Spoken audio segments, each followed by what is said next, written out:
I want to do more about the Haitian migrants and about the cats and the dogs because the cats and the dogs and the geese and the ducks are getting all of the news, but there has been, not the greatest amount nor the greatest quality of information about the migrants, how they got to Springfield, and what has gone on before and since the viral debate moment. So here's a pretty informative piece here: why thousands of Haitians have settled in Springfield, Ohio. So this just gives some good background. Over the last few years, many immigrants from Haiti have settled in Springfield, Ohio, drawn by the low cost of living and plentiful jobs. But the pace and volume of Haitian newcomers have strained local resources and stirred some tensions. And now, ahead of the presidential election, the city has found itself caught up in the fiery debate over immigration. J.D. Vance, the Republican nominee for vice president, invoked Springfield in July to criticize the Biden administration's border policies. That month, the city's mayor and manager went on the cable news program Fox and Friends, calling for assistance to handle an influx that they blamed on the federal government. Then, during the presidential debate last week, former President Donald Trump repeated a debunked claim about Haitians in Springfield abducting and eating household pets. Oh, what a country. What's behind the rise of Haitians in Springfield? So this breaks it down here. Thousands of new jobs had been created there thanks to a successful effort by the city's leadership and Chamber of Commerce to attract new business to Springfield, which sits between Columbus and Dayton.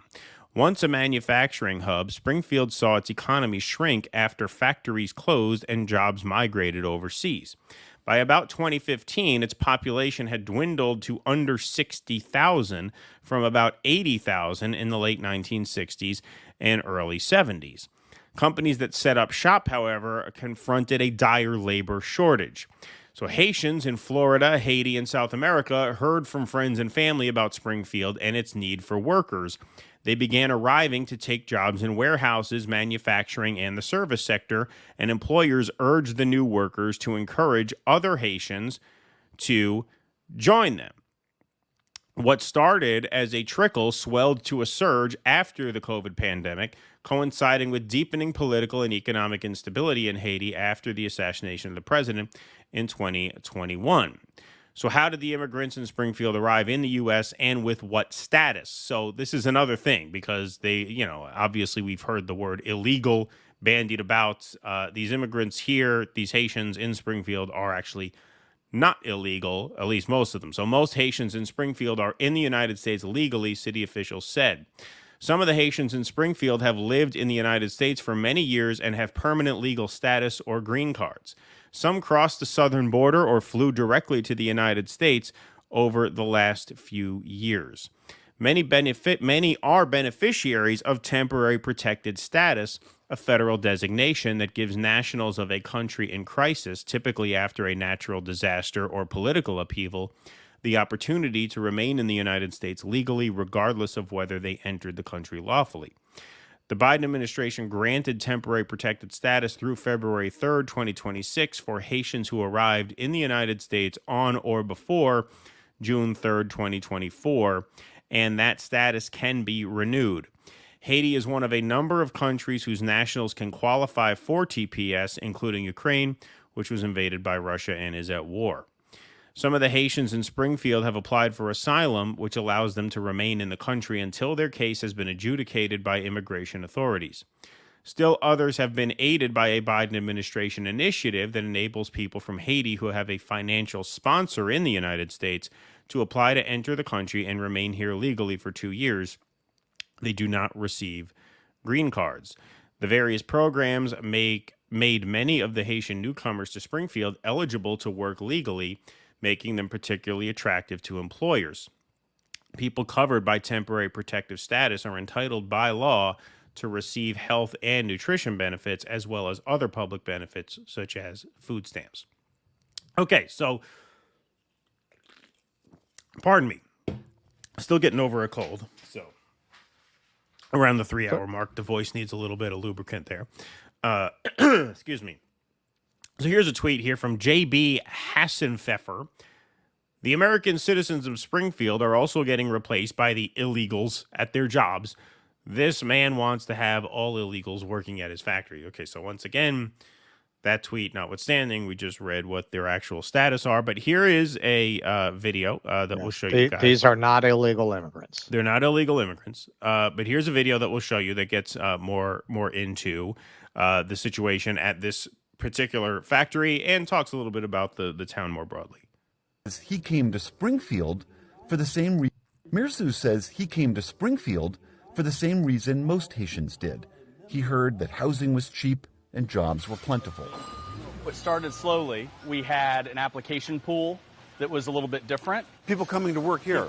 People looking for jobs. What he's welding here again are welded axle components. Jamie McGregor is the CEO of McGregor Metal, which makes welded parts for the auto and farm industries. Right now, about 10% of his workforce is Haitian, over 30 employees.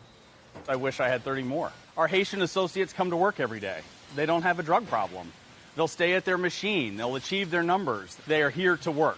And so in general, that's a stark difference from what we're used to in our community. McGregor acknowledges the sudden arrival of so many new immigrants is a challenge on multiple fronts, but he believes this is partly how the industrial Midwest can regrow. We want more jobs in our community.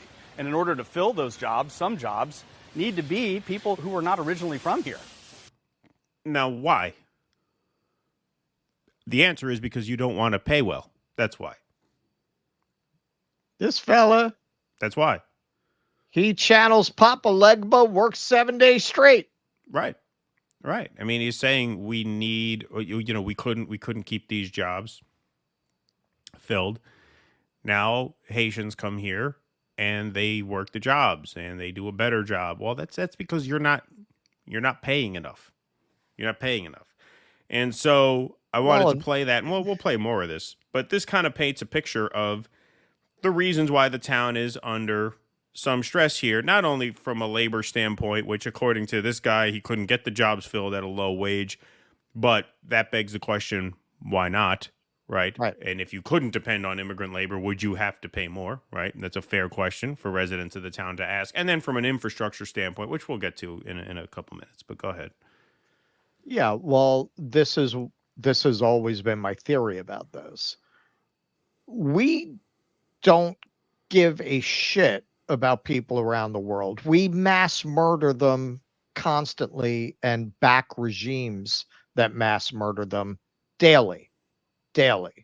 So the idea that we let all of these immigrants into the country because we care about them, that's absurd on its face. You don't care enough about them not to murder them en masse, but you care enough about them to bring them into the country. Especially Haitians. Look what we've done to Haiti as a country. What we've done been torturing Haiti. We've been torturing Haiti.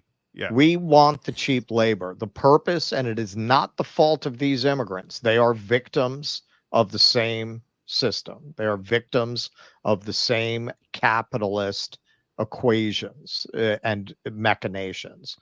But have they been sent there for that very purpose? Yeah, I believe that. I have always said, you cannot tell me we have, what is it? The largest army compared to the next 11 armies combined would equal the size of our army. You cannot tell me we can't close that border. You cannot tell me with an executive order we do not have the manpower in our military to secure the southern border. So why is that being allowed? Why are thousands of people being allowed into the country? It's not a coincidence, in my opinion, that as soon as labor started to recover its lost organizing skills, they're trying to destabilize the labor market under the guise of humanitarianism. And again, this is not the fault of these people. They are victims of the same people that the American workers are a victim of and the games that they're playing. And in a way, this is adding insult to injury, because why are these workers all fucked up on drugs? Why is that a problem? Because you devastated. You mean the American workers, right? The American workers. Why? Because you have devastated that entire part of the country and made people so hopeless in such a state of despair that what happens in poor communities in despair, they turn to drugs. Well, yeah. Well, then, you also allowed the Sackler family to come in and sell them Exactly. what, 80 milligram heroin pills, basically. Exactly. Yeah. Exactly. And then, so now that they're broken, you're just going to throw out your old toys and bring in new toys that work harder, faster, and cheaper, who don't have these problems. You know, it's it's horrible. It's horrible for everybody involved. Yep. All right. So we got a little more of this video, and then we got more. There's things in the last 5 years that have really changed and has been a forward improvement for Springfield, but this is taxing the resources of the city. Well, afterwards, Springfield's mayor, Rob Rue, says he was cautiously optimistic when the first Haitians settled in town. But then their numbers quickly rose. The city estimates 12 to 15,000 Haitians are here now. the infrastructure of the city, our safety forces, our hospitals, our schools. Springfield is a close community and has a big heart, but at the same point, we've had this influx that has taxed all these services. The number of students needing English language help has quadrupled in 5 years. Translators at the local health center cost hundreds of thousands of dollars a year. And last year was the busiest year on record for the fire department. But it seemed that for the community at large, the increase in immigration and its stresses largely flew under the radar. A lot of that changed last August. It was the very first day of school, and a school bus full of kids was coming down this road. A driver coming in the other direction came around that bend, said he was blinded by the sun. He clipped the bus, and the bus ended up in this ditch. We begin with breaking news. Right now, multiple law enforcement agencies are on the scene of a deadly school bus crash. Dozens of children were injured, and 11-year-old Aiden Clark died. When the driver was revealed to be a Haitian immigrant without a U.S. license, things erupted. The majority of the Haitians here are low-skilled, and they're illiterate. I want to know who's busing them in, who's responsible for that, and who can stop them from coming. Our concerns don't have anything to do with racism. They have to do with lack of affordable housing. For the past few months, Springfield resident and former journalist William Monaghan has been a fixture at City Commission meetings. He helps run a Facebook group that's become a clearinghouse for locals' concerns about the Haitians, where people complain about everything from reckless driving to higher rents. Do you shop in Springfield? No. Do you drive the streets of Springfield? No. Do you consider that Springfield is your home? No. Are your kids safe in school? No. They're talking about, I got kicked out of my house because the rent went way up. My insurance has gone way up. I don't feel safe in the stores anymore. With maybe a couple exceptions, it's never a race issue. But they want to make it sound like a racial issue so they can demonize us and ignore our concerns. But these are valid concerns. Okay, so we don't have to watch the entire thing. You get the picture there. So what the mayor says there is that, yes, the influx of migrants, which, now, as I understand, if the math is correct, if the population was reduced to 60,000 and there are between 12 and 15,000 migrants, that's you're talking about adding 20 to 25% of the population of the city. Migrants putting a strain on, ESL programs in the schools, just general infrastructure, right? Any population boom of that size is going to put a certain strain on the infrastructure.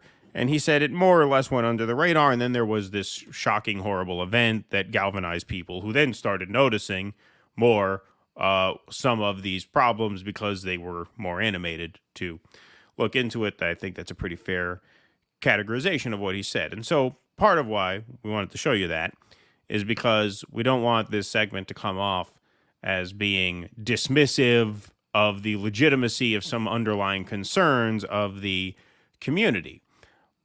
However, when you look at this dogs and cats and geese and ducks thing, this is just another example on a shallow level of Donald Trump turning what could have been a slam dunk issue for him. Just watch that video. This is this communities like this are tailor-made for him to come in here with his immigration message and turned it into an absolute sideshow. And on a more substantial level, yeah, this has gotten ugly quick. So it just exploded. Springfield woman claims she never meant to spark false rumors about Haitians. So now the woman, her name is Erica Lee, who wrote the original Facebook post, which went viral, is saying she didn't expect it to go viral and she didn't mean it. The woman behind an early Facebook post spreading a harmful and baseless claim about Haitian immigrants eating local pets that helped thrust a small Ohio city into the national spotlight says she had no firsthand knowledge of any such incident and is now filled with regret and fear as a result of the ensuing fallout. It just exploded into something I didn't mean to happen, Erica Lee, a Springfield resident, told NBC News on Friday.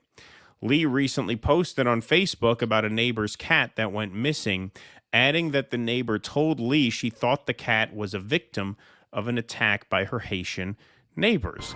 Like NewsGuard. Back on the menu, boys. Yeah, I didn't know that was gone today. You surprised me with that one.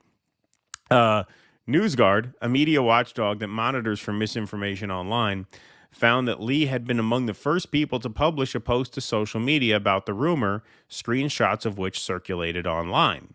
The neighbor, Kimberly Newton, said she heard about the attack from a third party, NewsGuard reported. Newton told NewsGuard that Lee's Facebook post misstated her story and that the owner of the missing cat was an acquaintance of a friend rather than her daughter's friend. Newton could not be reached for comment. Lee said she had no idea the post would become part of a rumor mill that would spiral into the national consciousness. She has since deleted the Facebook post. Lee said she never imagined her post would become fodder for conspiracy theories and hate. I'm not a racist, she said, through heavy emotion, adding that her daughter is half black and she herself is mixed race and a member of the LGBTQ community. It's all right, go see Matt Walsh's movie. You'll feel better. Your mind will be at ease. Everybody seems to be turning it into that, and that was not my intent. The anti-immigrant fervor in Springfield led to school and municipal building closures on Thursday and Friday after city officials received, bomb threats. So here it is on Thursday from the Columbus Dispatch. Springfield City Hall Elementary School evacuated after bomb threat, city says. The next day, September 13th, 2 Springfield public schools evacuated, 1 closed due to bomb threats. And then on Saturday, more bomb threats hit Springfield, Ohio, after Trump elevates false claims about Haitians. 2 hospitals sent into lockdown, government buildings shut down, and local schools evacuated. So the Guardian reports this. 2 hospitals in Springfield, Ohio, were sent into lockdown after bomb threats, police said on Saturday, marking the 4th such case in as many days that appears linked to false claims circulating about among the far right, that Haitian immigrants there are eating domestic pets and wildlife. Saturday's threats came even after the woman who started the rumors acknowledged to NBC News that they were unfounded and publicly apologized. Kettering Health Springfield was one of the medical facilities targeted, with officials later saying they found nothing suspicious during a search. Another hospital, Mercy Health Springfield Regional Medical Center, received a similar threat. A spokesperson with Mercy Health said the hospital had continued to operate and thanked Springfield police as well as hospital staff for their swift, efficient, and caring response. The bomb threats on Saturday came after others had been called into government buildings. The bomb threats on Saturday came after others had been called into government buildings Thursday, forcing their closure and causing local schools to be evacuated. Quote, "We recognize that the past few days have been particularly challenging for everyone in our community," Springfield police said in a statement. Police added, "We remain fully committed to ensuring the safety and well-being of each and every person." So, okay, we started this segment by, acknowledging the increase in the migrant population has put a strain on social services, including schools and hospitals. Well, you know what also puts a strain on schools and hospitals? Bomb threats. You know what really destabilizes a community more than immigration? Lunatics calling in bomb threats because of bullshit they read online and that Donald Trump repeated on the biggest stage in the country. So you think maybe Donald Trump would want to clean this up a bit, and he's asked to condemn the bomb threats so that maybe they'll stop. Here's his answer. Announced the bomb threats in Springfield, Ohio?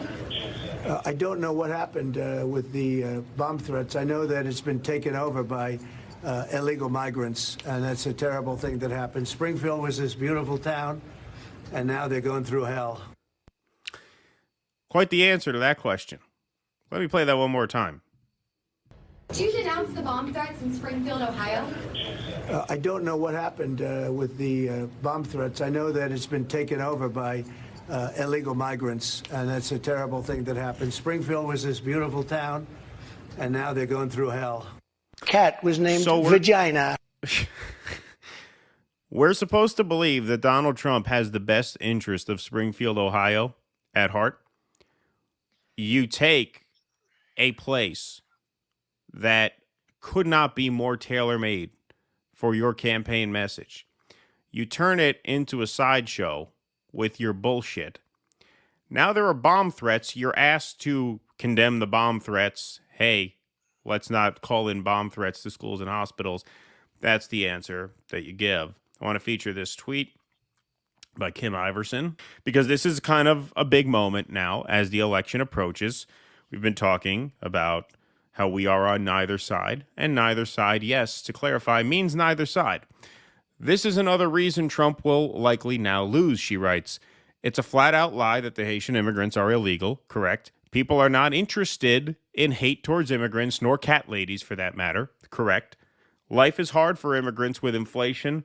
Life is hard for Americans, with inflation and cost of housing and wars. But what won't win votes is negativity and hate. People actually are looking for joy, which is why Kamala, with zero ideas and no leadership skills, is gaining voters simply by using it as a slogan and by not being hateful. This comment by Trump is disgusting and dangerous, and I rarely say that because Dems are constantly claiming every little thing he says is dangerous. This time it is. He deserves to lose votes for this. I endorse every word of that tweet. Every word. Now, let's keep going, because J.D. Vance appeared on TV this morning. It is Sunday morning, after all. And here he is saying that he had to, quote, create the story of cats and dogs in order to highlight this issue. Once and for all, you, again, started this in part by saying that, at which Donald Trump repeated on the debate stage, that, and he didn't say anything about the policies that you're talking about. He just said Haitians are eating dogs and cats. Can you affirmatively say now that that is a rumor that has no basis with evidence? Dana, the evidence is the first-hand account of my constituents who are telling me that this happened. And by the way, I've been trying to talk about the problems in Springfield for months, and the American media ignored it. There was a congressional hearing just last week of angel moms who lost children because Kamala Harris let criminal migrants into this country who then murdered their children. The American media totally ignored this stuff until Donald Trump and I started talking about cat memes. If I have to, create stories so that the American media actually pays attention to the suffering of the American people, then that's what I'm going to do, Dana, because you guys are completely letting Kamala Harris coast. So he said, if I have to create what, cat memes? The American media totally ignored this stuff until Donald Trump and I started talking about cat memes. If I have to, create stories so that the American media actually pays attention to the suffering of the American people, then that's what I'm going to do, Dana, because you guys are completely letting Kamala Harris coast. You had one interview with her. You talk about pushing back against me, Dana. You didn't push back against the fact that she cast the deciding vote on the Inflation Reduction Act, which is why a lot of Americans can't afford food and housing. You just said that you're creating a story. Public policy. Sir, you just said that you're creating the story. What's that, Dana? You just said that this is a story that you created. So the eating dogs and cats thing is not. We are creating. Dana. It comes from firsthand accounts from my constituents. I say that we're creating a story, meaning we're creating the American media focusing on it. I didn't create 20,000 illegal migrants coming into Springfield thanks to Kamala Harris's policies. Her policies did that, but yes, we created the actual focus that allowed the American media to talk about this story and the suffering caused by Kamala Harris's policies. It's easy to call. First of all, what an A-list talent this guy is, proving it every day. I don't know by firsthand accounts. Is he talking about the Facebook post? Because this is what people say. Well, everybody in Springfield knows someone who said they saw it. Well, the post went viral. So, yeah, I mean, everybody in Springfield knows about that post. That doesn't mean everybody in Springfield knows someone who they suspect has an abducted cat at the hands of their Haitian migrant neighbor. I've said a lot. Anything on this? That was quite a pick. That was quite a pick on Trump's part. Quite a pick. That was crazy talk, us saying that he sucked. Right. Yeah. And he should have gone for Tulsi. That was what the best VP pick ever. Best VP pick since Dan Quayle. Yeah. Head and shoulders over Dan Quayle.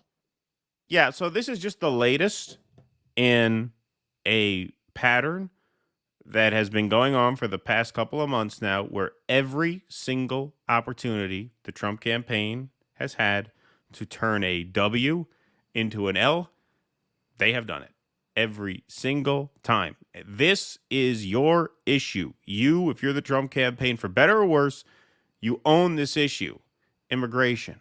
And you have now turned the conversation on immigration into this, where you say they're stealing people's cats and eating them, to the point where now you have the town is in more chaos now than it was with the migrants. Like the town is a time. They said this in the Charlie Kirk investigation, the guy says this town is a bomb waiting to blow. Now it's literally a bomb waiting to blow. Like, you have brought more chaos, and more fear, and I would argue probably more dread to this town than existed before, when all you had to do, why don't you go there and do a rally at one of the hospitals that are being overtaxed, if you want to make that point, right? And look, I'm not an expert on the issue. Like I said, I don't think there are any real solutions to this issue, so that's fine.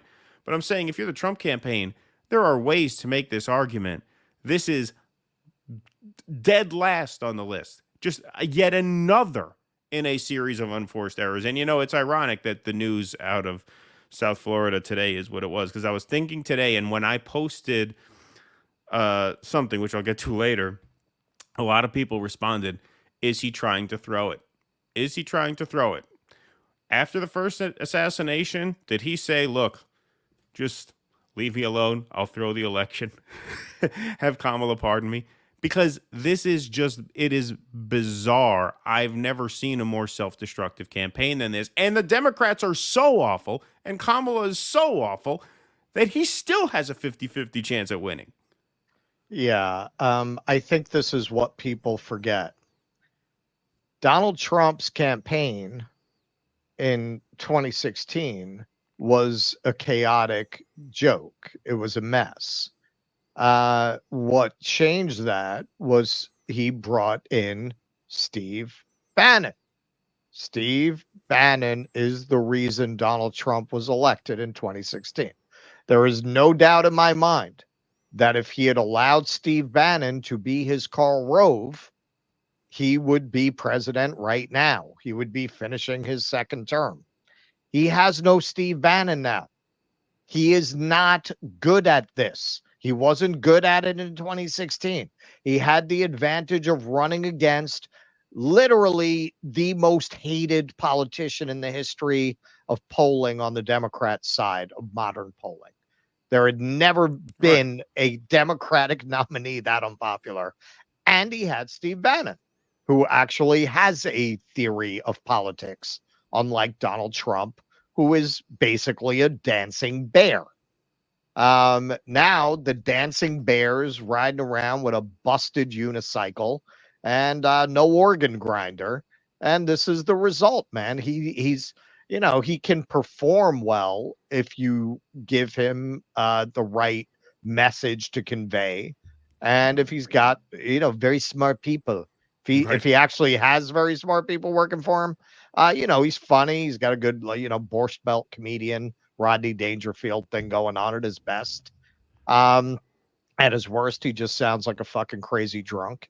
And without a Steve Bannon, without anybody on that team to really coordinate this, he's gone totally into sounding like a crazy drunk. And yeah, it's not like, oh my God, Donald Trump was always so disciplined and he always ran his campaign so well. Like, he's always been like this.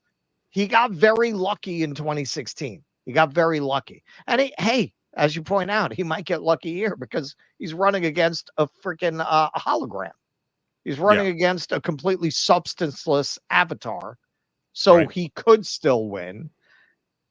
As we were discussing earlier, look, man, and I could be wrong. Intellectually, Trump should still win. My gut tells me Kamala is going to win. Yeah. I mean, I still don't know, but I mean, I'm more conservative in my predictions than you. You're more likely to go out on a limb. But yeah, I mean, it doesn't mean anything. I can't make a case for that. Yeah, it's just the gut. Yeah. Hey, look, I had that gut. I had it in my gut as soon as the first DEI hire meme came out when Kamala became the nominee. I said that. That's why I said that over and over again the first couple weeks. I said, on this trajectory, you are going to blow this. This is the most winnable election of my lifetime. I can't think, of my adult lifetime. Obviously, Clinton Dole was a landslide. I was 10. Like the most winnable election I've been old enough to understand. By far. This should be nowhere near close. And it is. And it's because of shit like this. And you pull the same thing that you pulled with the David Duke. I don't know anything about David Duke. You pull that with the bomb threats. They've had bomb threats for 3 days in a row. Thursday, Friday, Saturday. Schools, in this small town with overtaxed resources. Yeah, in a small town with that. Like, what do you think causes more instability in that town? Migrant labor, who, like the mayor said, people weren't really conscious of how the system was being overtaxed until a spotlight was shown on it by that tragic bus accident. By the way, the father of the child killed is also saying to Donald Trump, stop using my kid's name, right? So like, he has gone in and he has just poured gasoline on this fire. He has not been a calming presence. He has not been a stabilizing presence. He has been the exact opposite. You're turning what should be a lob ball right down the middle into yet another clusterfuck for the campaign. It is just incredible. But wait a minute. Hold on. There's a twist. Christopher Rufo, sleuth journalist Christopher Rufo, published a piece called The Cat Eaters of Ohio on his Substack. So Christopher Rufo says, Donald Trump shocked audiences at this week's presidential debate with the claim that foreign migrants were eating household pets in Springfield, Ohio, a small town currently reeling under the strain of an unprecedented number of new arrivals, mostly from Haiti. They're eating the dogs, Trump said. They're eating the cats. So is there any truth to the charge? We have conducted an exclusive investigation that reveals that, yes, in fact, some migrants in Ohio appear to have been eating the cats, though not exactly in the manner that Trump described. Our investigation begins, don't worry, folks, this is short. Our investigation begins in a rundown neighborhood of Dayton, Ohio, the closest major city to Springfield, about a half-hour's drive away. We identified a social media post dated August 25th, 2023, with a short video depicting what appear to be 2 skinned cats on top of a blue barbecue.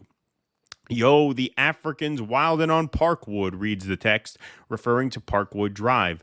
The video then pans down to 2 live cats walking across the grass in front of a rundown fence with a voice on the video warning, there go a cat right there. His ass better get missing, man.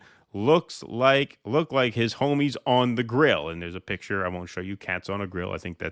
I don't know if that's against the rules, but it's certainly in poor taste. But he does attach a video of what are carcasses on a grill with some cats running around in the yard.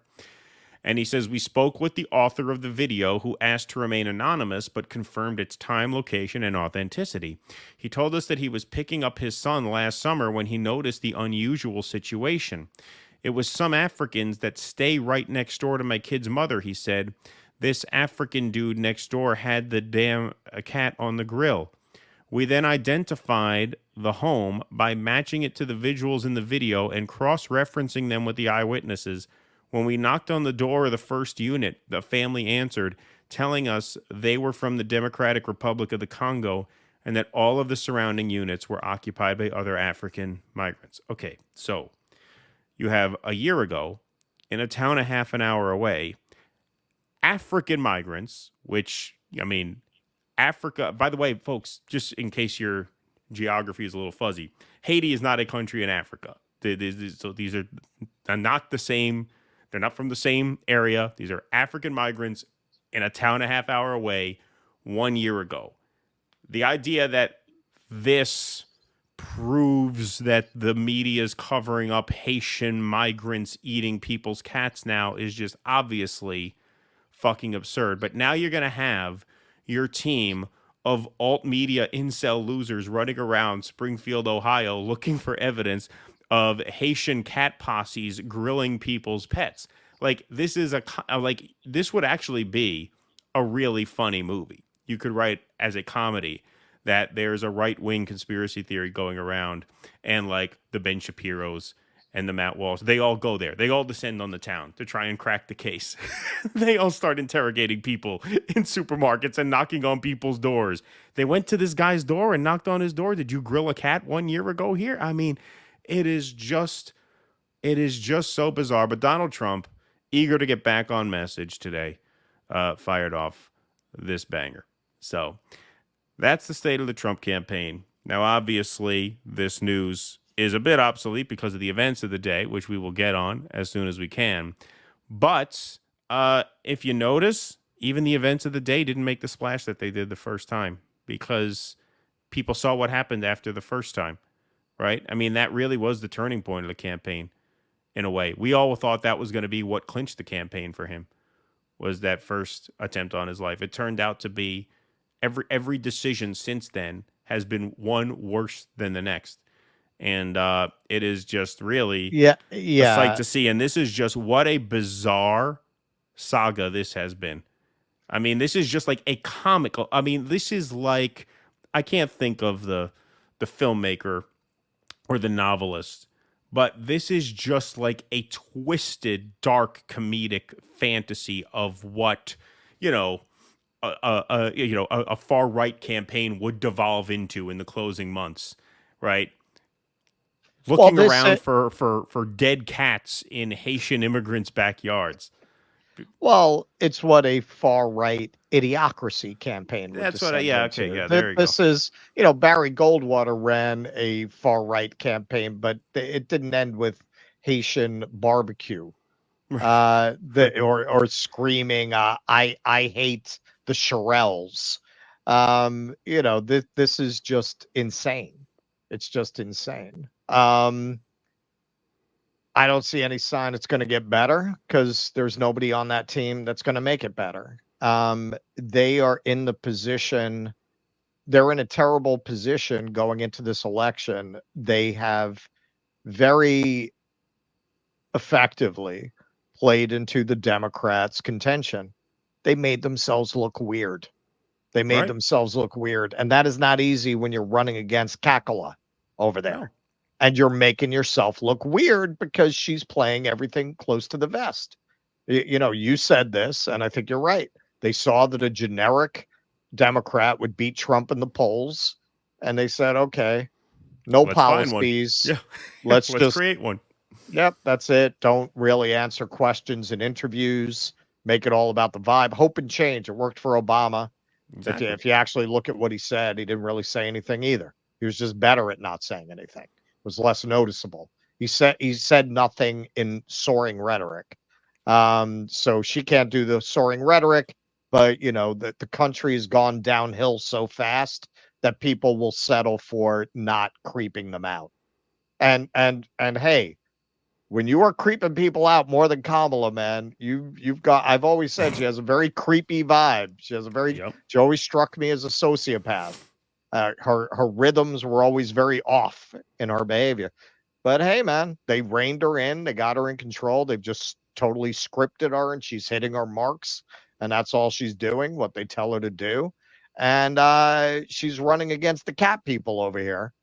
And, man, this campaign is so terrible that, yeah, this fucking avatar, this most unpopular vice president in history could actually win, because the normies who do vote in disproportionate numbers are looking at this fucking freak show that Trump is running, and they're not going to vote for that, man. They're not. They're going to be like, all right, well, it'll be more of the same. Okay, fine. I want no part of whatever change that's going to be. I mean, I think you're right. I agree with that. At this point, it is a mind versus a gut. On paper, the math is still in Trump's favor. Right. But the Muslims voting for Jill Stein. Yeah, She could lose Michigan. It does. I feel a 2022 again. I could feel it has that vibe to me. That it's not going to come. Well, that's together another for him. thing we've seen in 2 elections now. Since in a Dobbs world, abortion is an issue that is overwhelming in a lot of races. Yeah, and nobody really fucking believes that this guy won't end up signing whatever they want him to. Whatever sign. they get to his desk is what he'll sign. Yeah. Right. You give the Republicans both chambers, he'll sign whatever they get to him. And when you just think about how this whole episode became what it did, yeah, you had the Facebook post, and then you had J.D. Vance, idiot that he is, tweeted about it, which got it some traction. But they asked Donald Trump at the debate a question about immigration. This is a fastball right down the middle. Kamala Harris was the border czar. She did such a terrible job that she now denies that she was ever the border czar. That's it. You flesh that out with a detail or two, you're done. None of this would have happened if he gave that answer. Instead, he says, they're eating the cats and they're eating the dogs. And now look at this. A week later, this is still the viral story. It's still the viral story, and it's getting worse because the town is worse off now than before he brought it up. The town is in more chaos now than it was before he highlighted the issue. Right. Yeah. And that's going to leave the impression in voters' minds. Right. Oh my God, this is what it's going to be like with him as president. Right. It's got which it was when he was president. That's what everyone complained about, the constant chaos, reeling from one thing to another. And yeah, man, a lot of that was media created, but not all of it. Right. I mean, look at this. Yeah. Nobody told him to focus the immigration issue on litigating whether Haitians were stealing Fluffy. Yeah. Nobody made him do that. I couldn't believe he said it on the stage. I couldn't believe he went there. Just astounding. Please clap.